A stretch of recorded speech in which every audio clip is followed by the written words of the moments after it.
እንደምን አላችሁ የእግዚአብሔር ቤተሰቦች፣ በያላችሁበት ስፍራ የጌታ ጸጋና ሰላም ይብዛላችሁ። ዛሬ ደግሞ ከአዲስ ኪዳን አንድ መጽሐፍ ወስደን የመጽሐፉን ማዕከላዊ ጉዳይ የመጽሐፉን ትኩረት ለመነጋገር እንሞክራለን። ዛሬ የምንነጋገረው መጽሐፍ አንደኛ ጢሞቴዎስን ይሆናል። አንደኛ ጢሞቴዎስ፣ ሁለተኛ ጢሞቴዎስና ቲቶ፣ እነዚህ ሶስቱ ደብዳቤዎች በአንድ ላይ መልእክታተ ምጋቤ ወይም ፓስቶራል ኢፒስትልስ ተብለው እንደሚጠሩ የቲቶን መጽሐፍ ስንነጋገር ጠቅሰናል። እነዚህ ሶስቱ ደብዳቤዎች በብዙ መንገድ የሚመሳሰሉበት ከኮንቴንታቸውንም ስናይ ጸሐፊው በኃላፊነት ላይ ላሉ ግለሰቦች መጽሐፉንም ጠቅሰን እነዚህ ሶስቱን ደብዳቤዎች የሚያመሳስላቸው በርካታ ነገሮች እንዳሉ መጥቀስ ይቻላል። በእርግጥ የእነዚህ ደብዳቤዎች በሐዋርያው ጳውሎስ እንደተጻፉ ይታመናል። ምንም እንኳን ጸሐፊነት ላይ ጥያቄዎች ቢነሱም ሐዋርያው ጳውሎስ እነዚህን ደብዳቤዎች እንደጻፈ ይታመናል።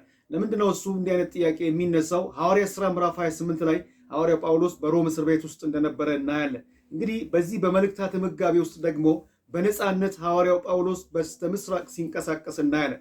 እነዚህ በመልእክታተ ምጋቤ ውስጥ የተጠቀሱት አንዳንድ ቦታዎች በሐዋርያት ሥራ ውስጥ አይገኙም። ለዚህም ነው ሰዎች መቼ ነው ጳውሎስ ወደ እነዚህ ስፍራዎች የሄደው?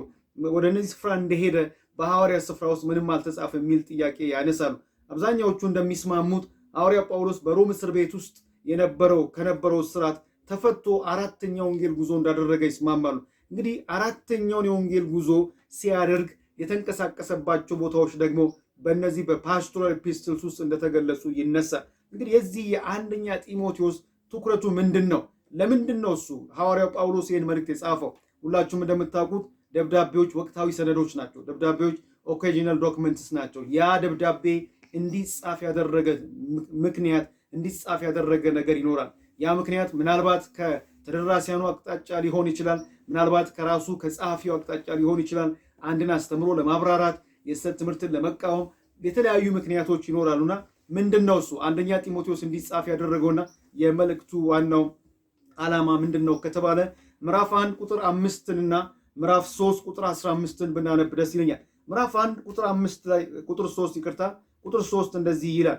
ወደ መቄዶንያ በሄዱ ጊዜ አንዳንዶች ልዩ ትምህርትን እንዳያስተምሩና ወደ ተረት መጨረሻም ወደሌለው ወደ ትውልዶች ታሪክ እንዳያደምጡ ልታዛቸው በኤፌሶን ትቀመጥ ዘንድ ለመንኩ እያለ ይቀጥላል። ሐዋርያ ጳውሎስ ይሄንን መልእክት አንደኛ ጢሞቴዎስና ቲቶን የጻፈው ከመቄዶንያ ሆኖ ነው። ወደ መቄዶንያ በሄድኩ ጊዜ ይላል እሱን በኤፌሶን እንደተወና የተወበትን ምክንያት ደግሞ ሲያስረዳ አንዳንዶች ልዩ ትምህርት እንዳያስተምሩ፣ የስህተት ትምህርት እንዳያስተምሩ ታዛቸው ዘንድ በኤፌሶን እንድትቀመጥ ለመንኩ ይላል። ስለዚህ ሐዋርያው ቅዱስ ጳውሎስ ይህን መልእክት የጻፈበት ዋናው ምክንያት ጢሞቴዎስ በኤፌሶን ሆኖ የስህተት ትምህርት የሚያስተምሩ ሰዎች እንዲቃወም፣ የስህተት ትምህርትን ለመቃወም ነው ማለት እንችላለን። ምዕራፍ 3 ቁጥር 15 ይህንን ይጨምርላል። ብዘገይ ግን በእግዚአብሔር ማደሪያ ቤት መኖር እንዴት እንደሚገባ ታውቅ ዘንድ እጽፍልሃለሁ። ቤቱም የእውነት አምድና መሰረት የሕያው እግዚአብሔር ቤተ ክርስቲያን ነው ይላል። እግዚአብሔር ይመስገን። በጣም ይገርማል። ለመምጣት ፕላን አለኝ፣ እመጣለሁ። ነገር ግን ብዘገይ እንኳን በእግዚአብሔር ማደሪያ ቤት መኖር እንዴት እንደሚገባ ታውቅ ዘንድ ይህንን እጽፍልሃለሁ ይልና ቤቱም የእውነት አምድና መሰረት የሕያው እግዚአብሔር ቤተክርስቲያን ነው ይላል። ቤተክርስቲያን የእግዚአብሔር እንደሆነች ከሚያሳዩ ጠንካራ ክፍለ ምንባባት መካከል አንዱ ይሄ ነውና ሐዋርያ ጳውሎስ ምንድነው በዚህ ስፍራ እያለ ያለው? እመጣለሁ፣ ብዘገይም ግን በቤተ ክርስቲያን ውስጥ እንዴት መኖር እንዳለባቸው ታውቅ ዘንድ እጽፍልሃለሁ። እነዚህ ሁለቱን ጥቅሶች በማያያዝ ይህንን ደብዳቤ የጻፈበት ምክንያት ጢሞቴዎስ የሐሰት አስተማሪዎች እንዲቃወም፣ አማኞች ደግሞ በቤተ ክርስቲያን ውስጥ እንዴት መመላለስ እንዳለባቸው ተገንዝቦ በዚያ መንገድ ኢንስትራክት እንዲያደርግ ነው ማለት እንችላለን። እንግዲህ እንደተለመደው ምንድነው እሱ የምናደርገው? በጥልቀት ይህንን መጽሐፍ ወደፊት እያንዳንዱን መጽሐፍ በጥልቀት የምንማርበት ጊዜ እግዚአብሔር ይሰጠናል ብዬ አምናለሁ። የአሁኑ ትኩረት የመጽሐፉን ማዕከላዊ ጉዳይ ብቻ በአጭሩ ማስቀመጥ፣ ሰርቬይ ማድረግና እንድታነቡ እንድታጠኑ እናንተን ኢንከሬጅ ማድረግ ማነሳሳት ነው። ስለዚህ እንደተለመደው እያንዳንዱን ምዕራፍ እየከፋፈልን እንዲሁ አንዳንድ ሀሳቦችን እያነሳው ለመሄድ ሞክራለሁ። እንግዲህ እንጀምር። ምዕራፍ 1 ከ1 እስከ 2 የመግቢያ ሀሳብ ተደርጎ ሊታይ ይችላል። በዚህ ክፍል መልእክቱን የጻፈው ጳውሎስ መሆኑ፣ መልእክቱን የጻፈው ደግሞ በእምነት እውነተኛ ልጁ ለሆነው ለጢሞቴዎስ መሆኑን በግልጽ አስቀምጧል። እንደን የሚመኝለትን የሚጸልይለትን ጸሎት ደግሞ እናያለን። መድኃኒታችን እግዚአብሔር ተስፋችንም ኢየሱስ ክርስቶስ እንዳዘዘው ትእዛዝ የኢየሱስ ክርስቶስ ሐዋርያ የሆነ ጳውሎስ በእምነት እውነተኛ ልጄ ለሆነ ለጢሞቴዎስ ይልና እግዚአብሔር ከአባታችን ከክርስቶስ ኢየሱስም ከጌታችን ጸጋና ምሕረት ሰላምም ይሆን በማለት ይናገራል። ይሄ የመግቢያ ሐሳብ ተደርጎ ሊታይ ይችላል። ምዕራፍ 1 ከቁጥር 3 ጀምሮ እስከ ቁጥር 17 ደግሞ ጢሞቴዎስ የሐሰት ትምህርትን እንዲያስቆም የተሰጠ ማሳሰቢያና የሐሰት ትምህርት ባህሪያት የተገለጠበት ክፍል ነው። ምዕራፍ 1 ከቁጥር 3 ጀምሮ እስከ 17 ድረስ ይሄንን እናያለን። ቁጥር 3ን ቅድም አንብበናል። አንዳንዶች ልዩ ትምህርት እንዳያስተምሩ ታዘዛችሁ ዘንድ ልዩ ትምህርት የሚያስተምሩ ነበሩ። ከወንጌል የሚጻረር ከተሰጠው እውነት ጋር የሚጋጭ ልዩ ትምህርት የሚያስተምሩ ነበሩ። እነሱ እንድታዛቸው እንደውም በዚህ ክፍል ውስጥ ማለት ነው እንዳያስተምሩ ይሄ ትምህርት ምን አይነት ኢፌክት እንዳለው ይሄ ትምህርት ምን አይነት ሪዛልት እንዳለው ተገልጧል። ወደ ተረት መጨረሻ ወደ የለው ወደ ትውልዶች ታሪክ እንዳያደምጡ ልታዛቸው ይላል። ለምንድን ነው ይሄ ማድረግ ያለበት? እንዲህ አይነት ትምህርት እንዲህ አይነት ልዩ የሆነ ትምህርት ክርክር ያመጣል፣ ለእግዚአብሔር መንግስት ምንም ፋይዳ የለውም፣ ለእግዚአብሔር መጋቢነት አይጠቅም በማለት እዘዛቸው ይሏል። በጣም የሚገርመኝ እዘዛቸው ካለ በኋላ የትእዛዙ ፍጻሜ ፍቅር ነው ብሎ በምን አይነት ህርት በምን አይነት ሁኔታ መገሰጽ በምን አይነት ሁኔታ ማዘዝ እንዳለበት ደግሞ ሲናገር የትእዛዙ ፍጻሜ ግን ከንጹህ ልብና ከበጎ ሕሊና ግብዝነትም ከሌለበት እምነት የሚወጣ ፍቅር ነውና እያለ ከፍቅር በመነጨ ለመመለስ ለማዳን ማድረግ እንዳለበት ያንን ያሳስበዋል። በመካከል ከቁጥር 8 እስከ 11 ድረስ ማለት ነው እንደ ዳይግሬሽን በነገራችን ላይ እንደማለት ስለ ህግ ያነሳል። ምክንያቱም እነዚህ ሐሰት አስተማሪዎች ህግን እናስተምራለን ብለው ህግን እንደሚያውቁ በግልጥ የተናገሩ ነገር ግን ከሱ ጋር የሚጻረር ነገር እያደረጉ እየፈጸሙ ስለነበረ የህግ አስተማሪዎች ሊሆኑ እየወደዱ ወደ ከንቱ ንግግር ፈቀቅ አሉ ካለ በኋላ እንደ ዳይግሬሽን ነገር ሰርቶ በነገራችን ላይ ብሎ ስለ ህግ ይናገራል። ከቁጥር 8 እስከ 11 ስለ ህግ ይናገራል። እንደን ከቁጥር 12 ጀምሮ እስከ ቁጥር 17 ደግሞ ወንጌል እሱ እንዴት እንደለወጠ ወንጌል በሱ ላይ ያመጣውን ኢምፓክት በሱ ህይወት ላይ ቀድሞ ምን አይነት ሰው እንደነበረ አሁን ግን በወንጌል ምን አይነት ሰው እንደሆነ ወንጌል በሱ ህይወት ላይ ያመጣውን የራሱን ምስክርነት ለአገልግሎት ሾሞኝ ታማኝ አድርጎ ስለቆጠረኝ ኃይል የሰጠኝን ክርስቶስ ኢየሱስ ጌታችንን አመሰግናለሁ። ቀድሞ ምን ነበር? ተሳዳቢ። ቀድሞ ምን ነበር? አሳዳጅ። ግን ምን ሆነ? ወንጌል ለወጠኝ። ወንጌል ይለውጣል። የምታስተምሩት ትምህርት ትክክለኛ ከሆነ የሚለውጥ ነው። እኔን ተመልከቱ፣ እኔ ተለውጫለሁ በማለት ወንጌል በሱ ህይወት ላይ ያመጣውን ነገር በመናገር ምስክርነት ሲሰጥ እንመለከታለን። ይህንን ካደረገ በኋላ እነዚህ ሁለት ዳይግሬሽንስ ከሰራ በኋላ ምዕራፍ 1 ከቁጥር 18 እስከ 20 ለጢሞቴዎስ መመሪያ ይሰጧል። በዚህ ደብዳቤ ውስጥ በጣም የሚገርመው ስለ ሐሰት አስተማሪዎች የሆነ ነገር ይናገርና ቀጥሎ ጢሞቴዎስ ምን ማድረግ እንዳለበት ወደ ማሳሰብ ይሻገራል። ከቁጥር 18 እስከ 20 በአጭሩ ሐዋርያ ጳውሎስ ለጢሞቴዎስ የሰጠውን መመሪያ ከሐሰት አስተማሪዎች አኳያ ለጢሞቴዎስ የተሰጠ ኃላፊነት ልንል እንችላለን። ጢሞቴዎስ ልጄ ሆይ አስቀድሞ ስለ አንተ እንደተነገረው ትንቢት በእርሱ መልካም ጦርነት ትዋጋ ዘንድ ይችን ትእዛዝ አደራ እልሃለሁ ይላል። አደራ እሰጥሃለሁ። እምነትና በጎ ሕሊና ይኑር። አንዳንዶች ሕሊናን ጥለው መርከብ አለመሪ እንደሚጠፋ በእምነት ነገር ጠፍተዋልና ከእነዚያም እንዳይሳደቡ ይማሩ ዘንድ ለሰይጣን አሳልፈው የሰጧቸው ሄምኖስና እስክንድሮስ ናቸው ይላል። ከሐሰት አስተማሪዎች አኳያ ምን ማድረግ እንዳለበት ይነግረዋል። አንደኛ መልካም ጦርነት አድርግ። አስቀድሞ በተነገረለት ትንቢት መልካም ጦርነት አድርግ። ሁለተኛ ይሄንን እምቢ ብለው የሳቱትንና ከእምነት ነገር ፈቀቅ ያሉትን ሰዎች በማለት እንደ ምሳሌ ደግሞ የሳቱት ሰዎች ያቀርብላቸዋል። እነዚህ ሄምኖስ፣ እስክንድሮስ የተባሉ ሰዎች ምናልባትም በዛ ዘመን በቤተክርስቲያን ውስጥ የነበሩ የሊደርሺፕ ውስጥ የነበሩ ሰዎችም ሊሆኑ እንደሚችሉ ይታሰባል። እነዚህ ሰዎች በሐሰት ትምህርት ውስጥ ስለተገኙ ከቤተክርስቲያን ኤክስኮሙኒኬት እንደተደረጉ ከቅዱሳን ህብረት ውጭ እንደተደረጉ ለማሳየት እንዳይሳደቡ ይማሩ ዘንድ ለሰይጣን አሳልፈው የሰጧቸው ብሎ እንደ ምሳሌ እነሱን ይጠቅስለታል ማለት ነው። እንግዲህ ምዕራፏን እንደዚህ ከተቀመጠ ወደ ምዕራፍ 2 ይመጣና ምዕራፍ 2 ከቁጥር 1 እስከ 7 ስለ ጸሎት በጉባኤ አምልኮ ውስጥ በምን መንገድ መደረግ እንዳለበት ያነሳል። እንግዲህ ይላል እግዚአብሔርን በመምሰልና በጭምትነት ሁሉ ጸጥና ዝግ ብለን እንድኖር ልመናና ጸሎት፣ ምልጃ፣ ምስጋናም ስለ ሰዎች ሁሉ፣ ስለ ነገስታት፣ ስለ መኳንንት እንዲደረግ እናስባለን ይላል። በዚህ ክፍል ውስጥ ለመሪዎች መጸለይ እንደሚገባ ስለ ጸሎት ያነሳል። ሲሰበሰቡ በአንድነት ሲሆኑ ህብረት ሲያደርጉ በምን አይነት መንገድ ምን መጸለይ እንዳለባቸው፣ እንዴት መጸለይ እንዳለባቸው፣ ለምን መጸለይ እንዳለባቸው ጭምር ያነሳል። በተለይ ስለ ነገስታት፣ ስለ ሰዎች ሁሉ እንደ ሰዎች እንዲድኑ ጸሎት አድርጉ በማለት ይሄንን ያነሳል። ሰዎች ሁሉ ሊድኑ እውነትን ወደ ማወቅ ሊደርሱ በሚወድ በእግዚአብሔር በመድኃኒታችን ፊት መልካምና ደስ የሚያሰኝ ስለሆነ ይሄንን ጸልዩ በማለት ስለ ጸሎት ያነሳል። ያንን ካነሳ በኋላ ከቁጥር 8 ጀምሮ እስከ ቁጥር 15 ወንዶችና ሴቶች በጉባኤ አምልኮ ውስጥ በጉባኤ ውስጥ እንዴት ቢሄቭ ማድረግ እንዳለባቸው እንዴት መመላለስ እንዳለባቸው ያነሳል። መጽሐፍ ቅዱስ ውስጥ ካሉ አስቸጋሪ ክፍለ ምንባባት ውስጥ ማለት ነው አተረጓጎም ላይ ልዩነት ከሚታይባቸው ክፍሎች ውስጥ አንዱ ከቁጥር 8 እስከ 15 ያለው ነው። በሌላ ጊዜ ወደዚህ እንመለሳለን። ወንዶች ምን ማድረግ አለባቸው፣ ሴቶች ምን ማድረግ አለባቸው የሚለውን ያነሳል። ወንዶች በስፍራ ሁሉ አለ ቁጣና አለ ክርክር ይላል። ስለ ክፉ ሐሳብ አሜን፣ ያለ ክፉ ሐሳብ የተቀደሱ እጆቻቸውን አንስተው ይጸልዩ። ስለ ጸሎት ያነሳና ከካልቸሩም ጋር የተያያዘ ነው። በዚያ ዘመን ወንዶች ላይክ ብሌሲንግ ቡራኬ እጅ ያነሱ ይሰጡ ነበር። ያለ የተቀደሱ እጆቻቸውን አንስተው ይሄን ያድርጉ ካለ በኋላ ወደ እህቶች ደግሞ ሲመጣ ስለ አለባበስ ያነሳል። ስለ ሞደስቲ ጨዋነትን የተላበሰ ልብስ ይለብሱ ዘንድ እንደሚገባ ያንን ያነሳል። ከዚያ በኋላ ስለ ሊደርሺፕ የሚያነሳው ሐሳብ አለ። ቅድም እንዳልኩት ይሄ ክፍል በስፋት በጥልቀት መታየት ያለበት ነው።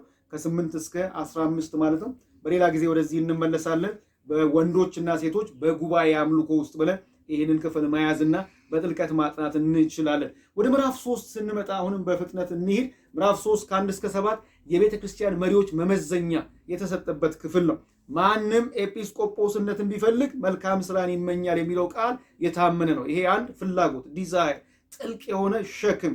ከዚያ በኋላ ይቀጥልና ደግሞ ክራይቴሪያ ያስቀምጣል። የቤተ ክርስቲያን መሪዎች ምን አይነት ባህሪያት ሊገለጥባቸው እንደሚገባ ያሳያል። ጥንቃቄ ማድረግ ያለብን ነገር የሆነ ሰዎችን አምጥተን እንዲህ እንዲኖሩ ከነዚያ ሰዎች መጠበቅ ሳይሆን እንዲህ ስለኖሩ ይሄ ስለተገለጠባቸው ይሄ ባህሪ ስለታየባቸው አክኖሌጅ ነው ማድረግ ያለብን። አንዱ ትልቁ በእኛ ዘመን ያለው ችግር ሰዎችን የተለያየ ክራይቴሪያ አንዳንዴ መጽሐፍ ቅዱሳዊ ያልሆነ መስፈርት እንጠቀምና ወደ ቦታው እናመጣቸዋለን። ወደ ቦታው ካመጣናቸው በኋላ እነዚህን ጥቅሶችን ጠቅስና እንዲህ መኖር አለባችሁ ብለን ከነሱ እንጠብቃለን። ያ ግን አይደለም። እኔ የሽምግልና ምርጫ አክኖሌጅ ማድረግ ነው ብዬ ነው የማምነው። ስለታየባቸው ስለተገለጠባቸው ይሄንን ስላሳዩ አላችሁ፣ ይሄን አይታችኋል፣ እናንተ መሪዎች ናችሁ ብለን አክኖሌጅ የምናደርግበት እንጂ ሰዎችን ገንዘብ ስለሚሰጡ የሆነ ስታተስ ስላላቸው አምጥተን አስቀምጠን እንዲህ መኖር አለባችሁ የምንልበት አይደለም። እንዲህ ብዙ ሰዎችን አድርገን እነዚያንም ሰዎች ያስጨንቀናል። ቤተክርስቲያንም ደግሞ በብዙ መልኩ እንድትጨነቅ አድርገናል። ከ1 እስከ 7 የቤተክርስቲያን ሽማግሌዎች መመዘኛዎች ላይ ያተኩራል። እንደ ምዕራፍ ማነው ከቁጥር 8 እስከ ቁጥር 13 ደግሞ ዲያቆናት ላይ ያተኩራል። እንግዲህ ምዕራፍ 3 በጥቅሉ የቤተክርስቲያን ሽማግሌዎችን ኤጲስቆጶሳት የሚለው ማለት ነው የቤተክርስቲያን መሪዎችን የቤተክርስቲያን ሽማግሌዎችን፣ ከቁጥር 8 እስከ 13 ደግሞ ዲያቆናትን ስንመርጥ ምን አይነት መስፈርት መጠቀም እንዳለብን ያሳስብና ምዕራፍ 3 ከቁጥር 14 እስከ 16 ደግሞ የመልእክቱን ዓላማ ይሄን ደብዳቤ ለምን እየጻፈ እንዳለ በመልእክቱ ውስጥ የተሰጡ መመሪያዎች ዓላማቸው ምን እንደሆነ ያስረዳል። ፈጥኜ ወደ አንተ እንድመጣ ተስፋ አድርጌ ይህን እጽፍልሃለሁ፣ ከዘገየው ግን ሰዎች እንዴት መኖር እንዳለባቸው እንድታውቅ ነው ይህን የምጽፍልህ።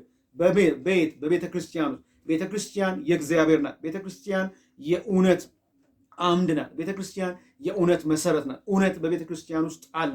ያ ቤተ ክርስቲያን ውስጥ ያለው እውነት ደግሞ ከርቀት የሚታይ ብዙዎችን አትራክት የሚያደርግ መሆን እንዳለበት ይህ ክፍል ያስተምራል። ምክንያቱም ቤቱም የእውነት አምድና መሰረት የሕያው እግዚአብሔር ቤተ ክርስቲያን ነው በማለት ይናገራል። ያን ካለ በኋላ ስለ ኢየሱስ ክርስቶስ በአጭሩ የሚመሰክር አንድ እግዚአብሔርን የመምሰል ሚስጥር ያለ ጥርጥር ታላቅ ነው። ያ ቤተ ክርስቲያን ውስጥ ያለው እውነት፣ ያ ብዙዎችን መለወጥ ያለበት እውነት፣ ያ ከርቀት የሚጣራ እውነት ኢየሱስ ክርስቶስ እንደሆነ በጣም ባጭሩ ሰመራይዝ አድርጎ በስጋ የተገለጠ በመንፈስ የጸደቀ ለመላእክት የታየ በአሕዛብ የተሰበከ በዓለም የታመነ በክብር ያረገ በማለት ወንጌልን ኢየሱስ ክርስቶስን ሕይወቱን አገልግሎቱን ሰመራይዝ አድርጎ ባጭሩ በዚህ ስፍራ ሲያስቀምጥ እንመለከታለን። ወደ ምዕራፍ 4 ስንመጣ ምዕራፍ 4 ከ1 እስከ 5 የሐሰት መምህራንና ትምህርታቸውን ያነሳል። የትምህርታቸው ምንጭ አጋንንት እንደሆነ ያነሳል። የትምህርታቸው ባህሪ ምን እንደሆነ ያነሳል። እንደን ከቁጥር 6 ጀምሮ እስከ 16 ድረስ ጢሞቴዎስ ምን አይነት ምላሽ መስጠት እንዳለበት ያነሳል። እዚህ ውስጥ ቁጥር 16 ይህንን ሰብስቦ ያስቀምጧል። ብዙ መመሪያ ከሰጠው በኋላ ለራስህና ለትምህርት ተጠንቀቅ፣ በእነዚህም ጽና፣ ይህን ብታደርግ ራስህንና የሚሰሙን ታድናለህ ይለዋል። መመሪያዎችን ይሰጠዋል። ቁጥር 6 ለምሳሌ ስለዚህ ወንድሞችን ብታሳስብ በእምነትና በተከተልከው መልካም ትምህርት ቃል የምትመግብ የኢየሱስ ክርስቶስ መልካም አገልጋይ ትሆናል። እንደ ቃሉ አገልግል። ቁጥር 7 ነው። ለዚህ ዓለም ከሚመች ከአሮጊቶች ሴቶች ጨዋታ ከሚመስል ተረት ራቅ። ይቀጥላል። እግዚአብሔርን መምሰልን ራስን አሰልጥን። ይቀጥላል። ሰውነትን ለስጋዊ ነገር ማስለመድ እንዲህ ነው ካለ በኋላ በተለይ ብዙ ጊዜ የምንጠቅሰው ቁጥር 12 ላይ ማለት ነው በቃል በኑሮ በፍቅር በእምነት በንጽህና ለሚያምኑት ምሳሌ ይሁን እንጂ ማንም ታናሽነትን አይናቁ። ብዙ ጊዜ እኛ ይህን ጥቅስ ስንጠቅስ ማንም ታናሽነትን አይናቁ ተብሎ እንደተጻፈ ብለን ይቺን ብቻ ነው የምናነሳው። ሐዋርያ ጳውሎስ እያለ ያለው የማትናቀው ታናሽነት የማይናቀው ምን ስትሆን ነው? አርያ ስትሆን፣ ምሳሌ ስትሆን። በምንድን ነው እሱ አርያ መሆን ያለበት? በምንድን ነው እሱ ምሳሌ መሆን ያለበት?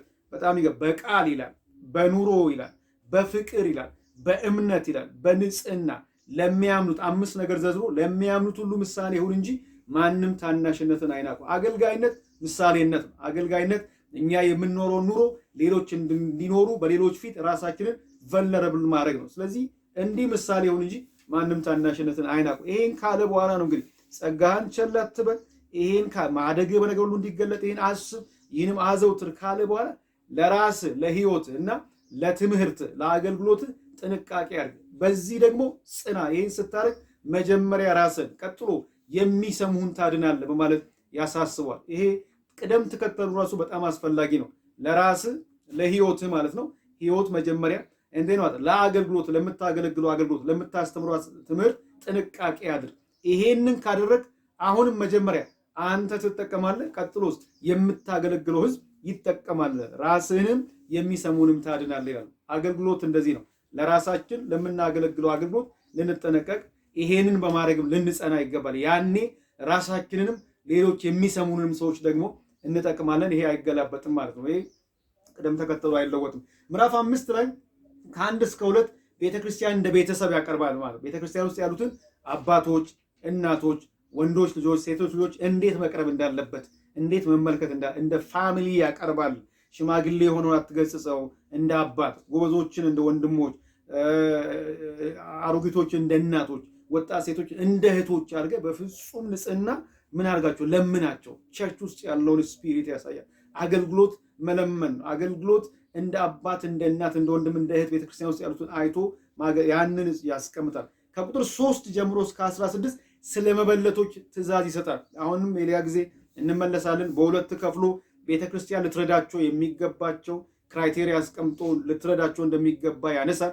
ልጆች ደግሞ ወላጆቻቸው ሰፖርት ማድረግ እንዳለባቸው ያነሳል። ሌላው ደግሞ ወጣቶችን ደግሞ እንዲያገቡ መምከር እንዳለበት በዚህ ክፍል ያስተምራል። ምዕራፍ 5 ከ17 እስከ 25 ስለ ቤተክርስቲያን ሽማግሌዎች ለጢሞቴዎስ መመሪያ ይሰጣል። አሁንም ቤተክርስቲያን ውስጥ ስላሉት መሪዎች ነው መመሪያ የሰጠው። ያጠፉትን በምስክርነት ተረጋግጦ ዲሲፕሊን መደረግ እንዳለባቸው ያነሳል። ደግሞ በማስተማር በማስተዳደር የሚደክሙትን በተመለከተ ምን መደረግ እንዳለበት ደግሞ ያነሳል። እዚህም ክፍል ውስጥ እንዲሁ ፈርዘር ዲስከሽን የሚፈልግ ሀሳብ አለ።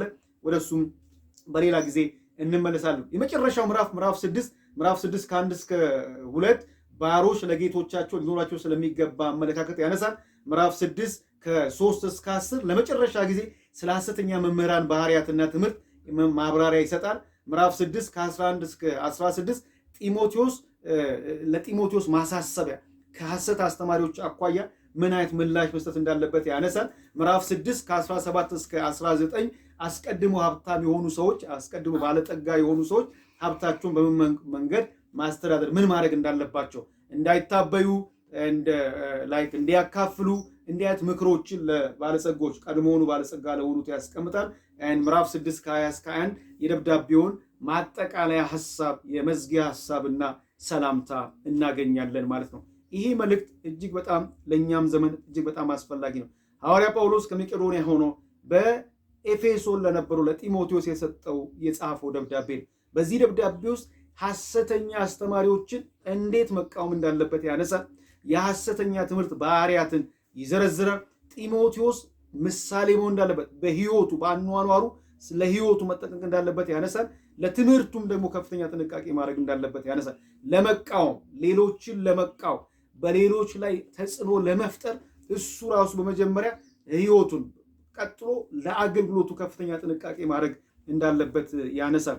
በዚህም ዘመን ብዙ ልዩ ትምህርት የሚያስተምሩ እንደ እግዚአብሔር ቃል ያልሆነ ትምህርት የሚያስተምሩ ብዙ ሰዎች እንዳሉ ማንሳት ይቻላል። እነዚህን ሰዎች እንደ ቃሉ እነዚህን አስተማሪዎች እንደ ቃሉ መቅረብ እንዳለብን፣ እንደ ቃሉ ማገልገል፣ እንደ ቃሉ ለመመለስ መትጋት እንዳለብን፣ በዚህ ውስጥ ደግሞ ለራሳችን ሕይወትና ለአገልግሎታችን ከፍተኛ ጥንቃቄ ማድረግ እንዳለብን ይሄ ደብዳቤ ያስተምረናል። እንግዲህ በዚህ መንገድ ይሄንን ደብዳቤ ከፋፍላችሁ ማጥናት ትችላላችሁ።